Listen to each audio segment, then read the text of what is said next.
Cavalcade of America, presented by DuPont, makers of better things for better living through chemistry.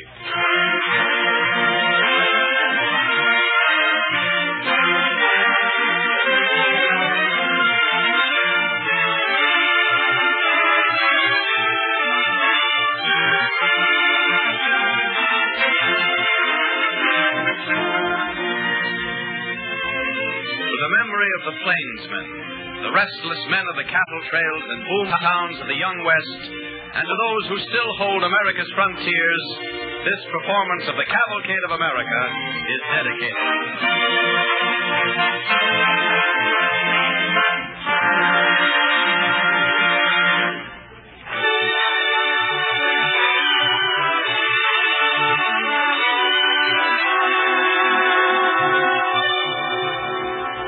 Tonight, the Cavalcade of America presents an original musical melodrama, Wild Bill Hickok, The Last of Two-Gun Justice, written by Peter Lyon, and featuring an original ballad especially composed and sung by Woody Guthrie, famous for his Dust Bowl ballads.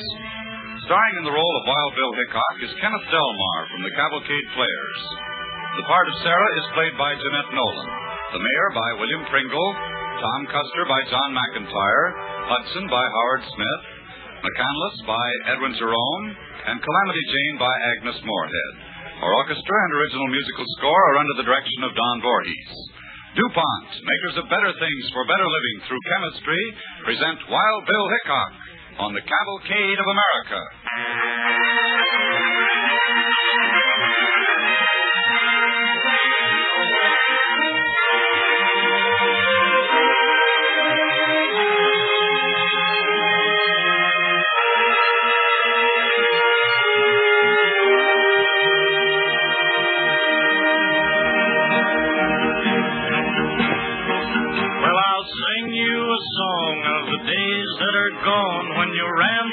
Rough and your law was your gun.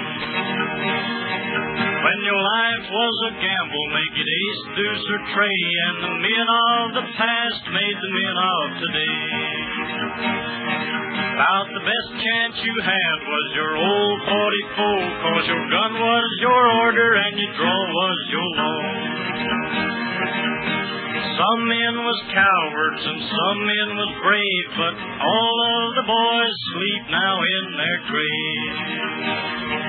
From a quiet country town down in South Illinois come the roughest and toughest of all of the boys.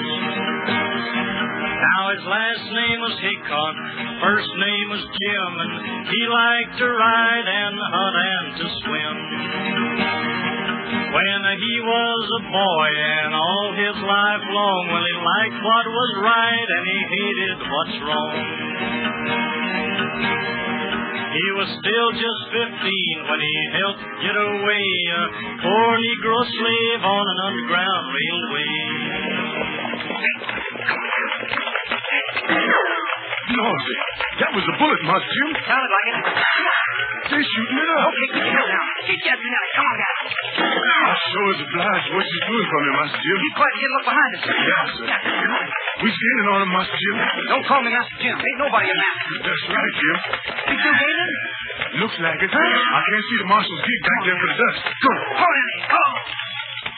Where are we going, Jim? Duck off the road through this field to them little woods up there. Come I can't see the marshal yet. Why, we're all right. You'll never know where we went. Lord, Jim, you was a heap smarter than most grown-up men I know. How old is you anyway? Holding up. Shucks, I'll be 16 in another 8 months. Whoa, Nellie. Whoa.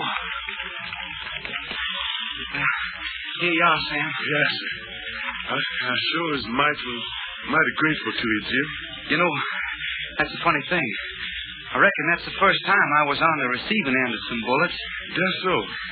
Sure didn't seem to faze you none. No. I was just thinking. No use to be afraid when you hear them go by.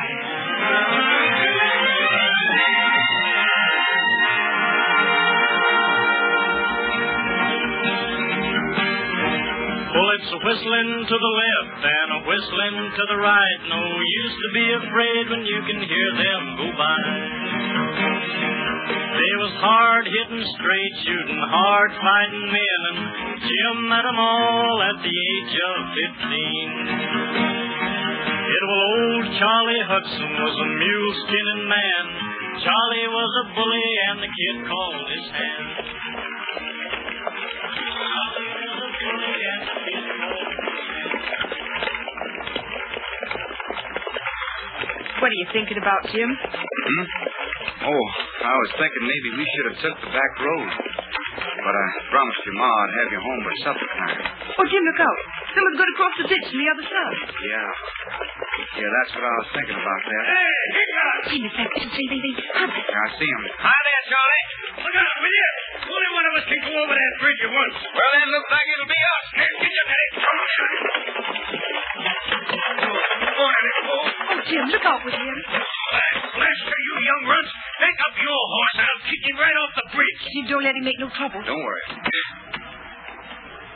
You see, you need to learn some respect for your elders and betters, Hickok. Charlie, I reckon you'd better take your hands off my horse. Oh, you do you, son? Well, all right, I'll just use my foot. All right, Hudson, you asked for it. Why, you've a gun. Wowee!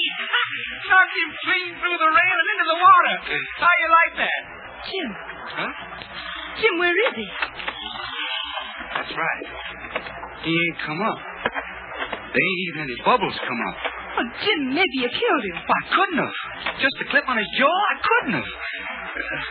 Bess, you run into town. You fetch help, quick. What are you going to do, Jim? I'm off. I'm scared maybe he hit his head on the rail.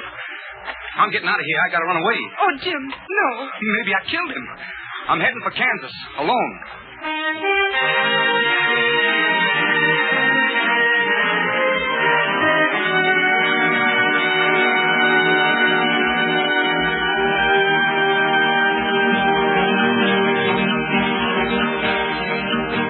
Charlie hit the river, didn't come up on time, so the kids lit a shove for the old Kansas line.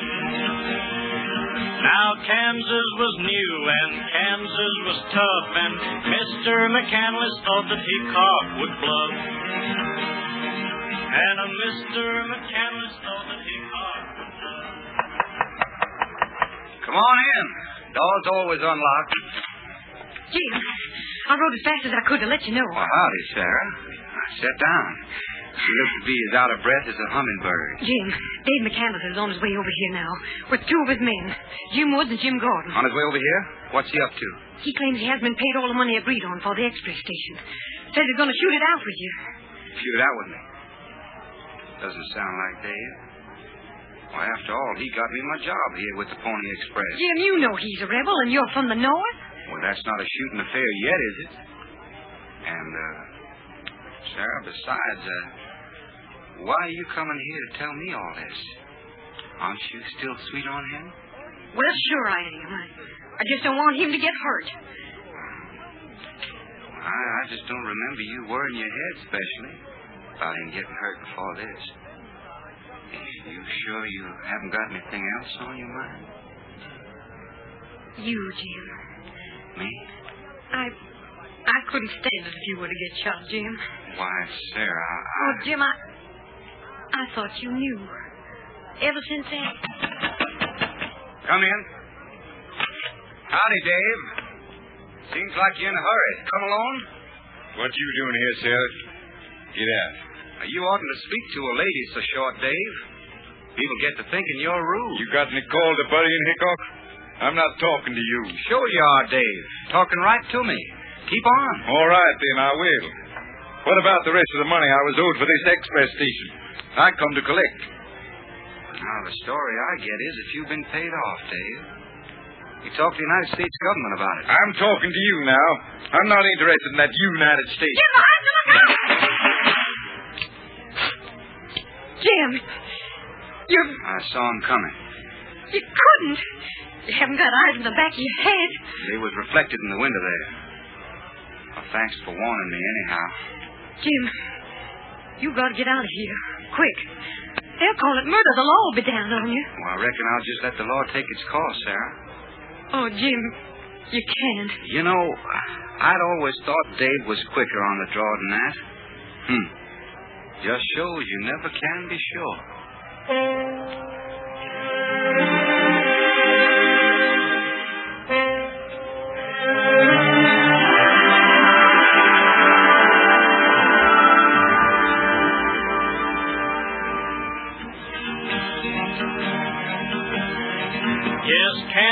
was new and Kansas was tough, and Mr. McCandless thought that Hickok would bluff. He blowed down McCandless and brought him his end, killed 2 of his men just a few feet from there.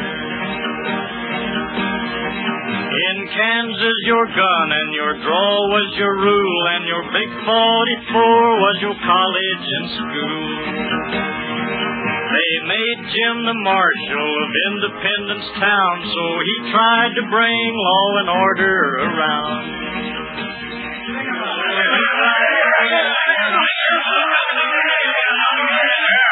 What's all the fuss about, stranger? Street party. Want to bring up that old rebel Jack Walrus. Jess ain't no reb. I know Jess. Runs the Tombstone Saloon. Serves a good drink, too. But he shouldn't do this. Yeah? Trying to stop him now. Yeah. Not a bad idea. Yeah. Hey, you all. Hey. Hey. Yeah.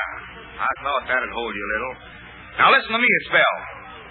I've been living around here some time now, and I see a lot of faces I don't recognize. And I'll bet them faces Jess Wallace don't recognize either. How about it, Jess? Well, I don't know half of them, Jim. Yeah, that's what I thought. Half of you don't even know this man you want to take and string up to a tree. I bet the other half don't even know why you're stringing them up. Am I right? That Wallace is a dirty rebel, and he shot Bill Wilson dead. I don't know that he did, and I don't know that he didn't. All I do know is this.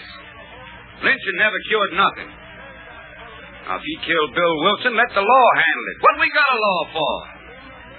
I'm sick of folks not paying any heed to the law. It's going to stop. Or I'm going to do a little shooting myself to see it does stop. You tell him, Wild Bill. And my name ain't Wild Bill. It is now Wild Bill. It's Wild Bill Hickok.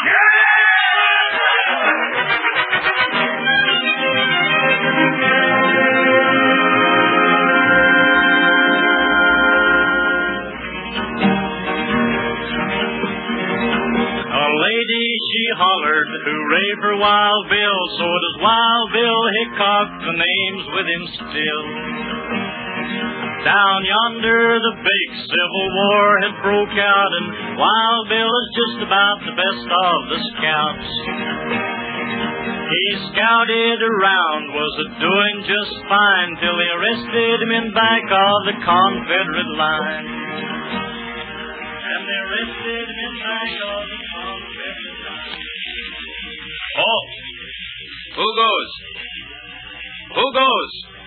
I see you from here, and you're covered. Advance and give the countersign. Now, it's all right, Corporal. I was sent out to scout behind the Yankee line. Give the countersign. No, you don't understand. I've been on a trip. 2 weeks. I wouldn't know. Give the old countersign, then. Hey, you get your hands high in the air. I know you. Now I get a look at you. Wild Bill Hickok. Now, follow that trail to camp. Got a little court-martial waiting there for you.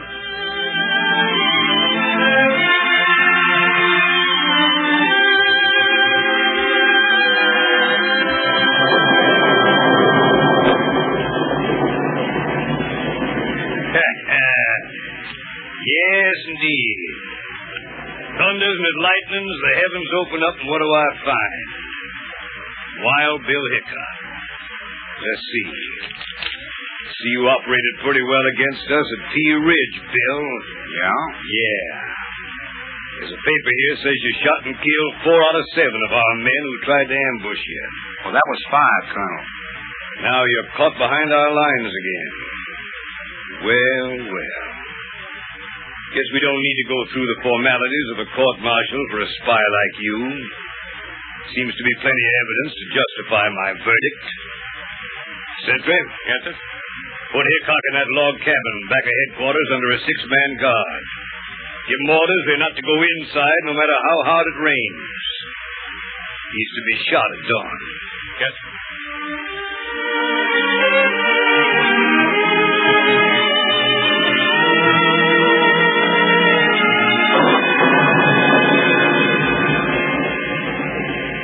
Guard! Guard! Shut up, Hickok. know I'm not coming in. Notice. Oh, come on now. Be reasonable. How about a chaw of tobacco? Well... Listen, that ain't too much to ask. Oh, all right. Just a minute. Here. Want chaw of tobacco? I want that uniform.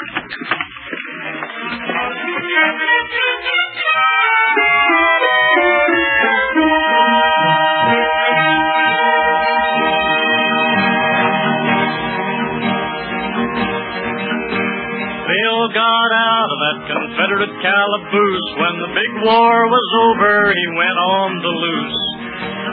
He slept with the coyotes and rode o'er the plains, rode through the Indians to Kansas again. They was outlaws and bad men and rustlers of pity. They made him marshal up at Old Hays City. And the thumb-busting six-shooters roared all around, but Bill didn't quit till he cleaned up the town. They was outlaws and bad men and rustlers of pity. Tom Custer and his gang was a running Hays City.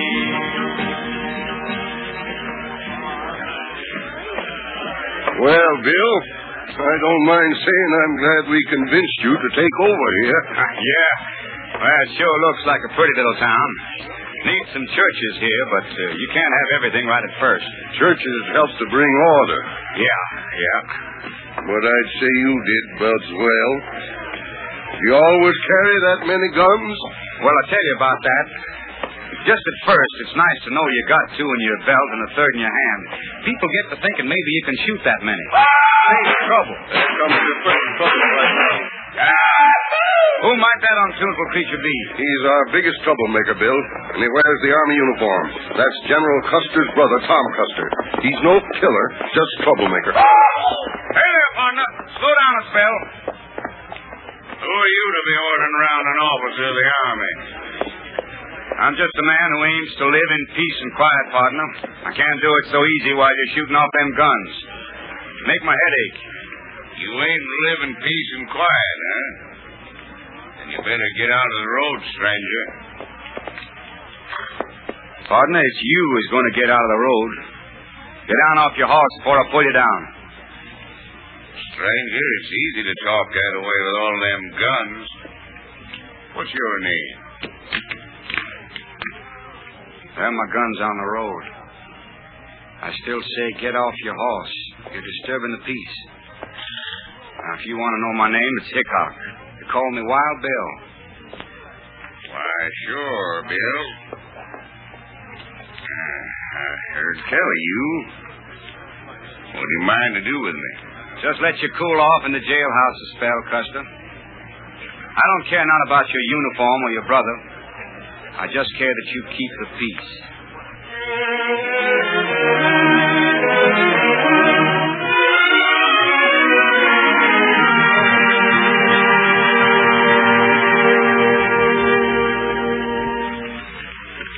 Now, it'll be easy, boys. He walks down the street every night about 7 on his way to Coe's Saloon. Fred, you lay over by the general store. Mike and Joe will be up the block a piece. All right. When he gets right even with the store, we can all start. You'll never know what hit him. But I don't like it. It's cold blood. No, it's not. I'll stand out in the middle and challenge him. Just remember when I say, want to try and lock me up again, Hickok, you all step out and start shooting. 4 against 1. Don't seem right. You're protecting me, ain't you? Ain't nobody going to shoot him in the back. Come on, let's go.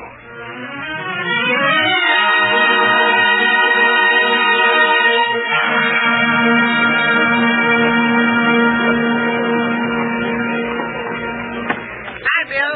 Howdy, ma'am. Oh, Bill. Yeah? Feeling lucky this evening? Why not, Tom? Why shouldn't I, Tom? Oh, it's just that a man like you needs all the luck he can get, that's all. What's on your mind, Custer? Are you aiming for more trouble? What if I was? Want to try and lock me up again, Hickok?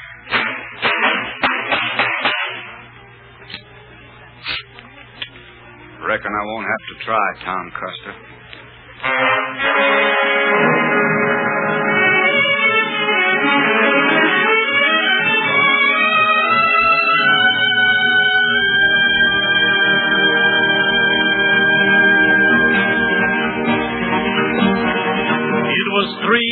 after bullies that Bill blowed down, and Bill didn't quit till he cleaned up the town. Yes, the good boys was tough and the bad men was mean when they made him the law down at old Abilene. Mike Williams, his deputy, he killed by mistake, and he laid old Bill Coe in his long, lonesome grave. Deadwood town was a gold mining place, while Bill had a feeling he'd about run his race. He sat down to poker with his hat o'er his face, and he drawed him a handful of aces and eights. And he drawed him a hand of aces. Well, if it ain't Wild Bill Hickok. Calamity Jane! Ha! Why, you old coward! I haven't seen you since we was in Abilene together. How have you been? Can't complain, Bill. Can't complain. That's fine. Here, don't let me interrupt your poker game. Go right on. All right, all right. Who's that? I'll just stand here a little. Bump you two. I'm in. I'll back. Say, Bill, how about your superstition? Thought you never said with your back to the door. Well, I started to move, Calamity. Boys here jawed me out of it. Oh? Yeah, you shouldn't play your luck that way, partner. I'll stand behind you for a spell. Well, now, Calamity, no offense, understand, but I get kind of nervous when there's somebody behind me. Yeah, sure, look out, Bill. I'll buy me a drink. Yeah, do that. And have one for me, Calamity. Sure. My bet? I'll raise with a couple of blues, Carl. You never could bluff with a pig's ear, Bill. I'm throwing in. I'll stay. Seeing you, Bill. What you got? There you are, Charlie. Hey, this... What happened? Who did it? It was that little guy, drunk, Jack McCall. Shot him right in the back of the head. Bill. That dirty yellow-livered coward. Give me Bill's gun. I'll handle him. Look what he had. Aces and eights. Chips and hairs. Yes, aces and eights. That's a dead man's hand.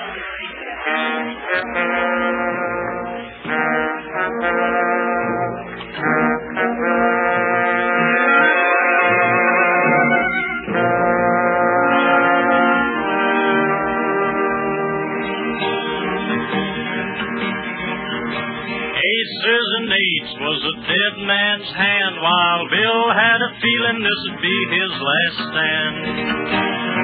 And he sat in the game with his back to the door and was shot in the back by little Jack McCall.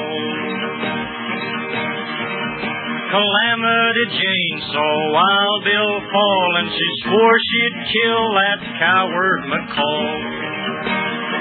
Little Jack made a run, but he run too slow, 'cause she put him on the go with Bill's 44.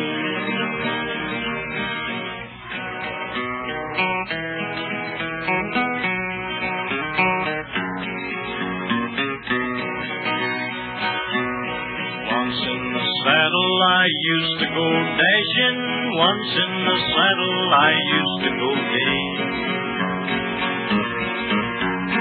Left my hometown and I rode to the prairies, got shot down a-gambling, I'm dying today. So beat your drum slowly for poor Wild Bill Hickok and play the death march as you carry him along. Take him down to the graveyard and write on his tombstone, he was shot by a coward you call Jack McCall.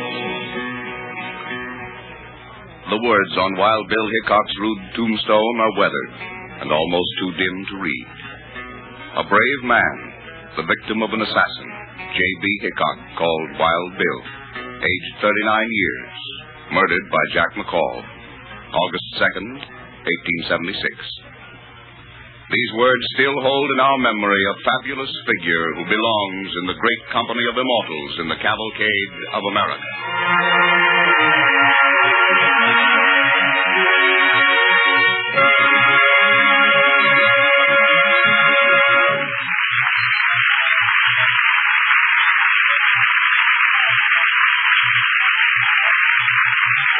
Cavalcade of America thanks Kenneth Delmar and the Cavalcade Players for their performance of Wild Bill Hickok, The Last of Two-Gun Justice.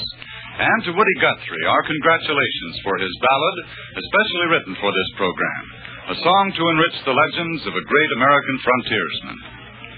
And now the DuPont Company brings you its story from the wonder world of chemistry. When the burial pyramids of the Egyptian kings were opened, the archaeologists found magnificent court robes with the colors still bright. Robes which were woven and dyed by people who knew how to bleach their textiles. Only cloth that is bleached takes dye in brilliant glowing colors. How did the Egyptians manage to bleach their goods? We have a clue to the answer in ammonia. Ammonia is used today as the alkalizing agent in bleaching. Where did we get the word? When you ask for a bottle of household ammonia, you are speaking ancient Egyptian. The substance we now know as ammonia was used in bleaching by the priests of Ammon along the Nile, who spread their cloth under the blazing Egyptian sun to make it snowy white. Not a surprising thing when you recall that they were priests of a sun god and had a sort of monopoly on the local sunshine.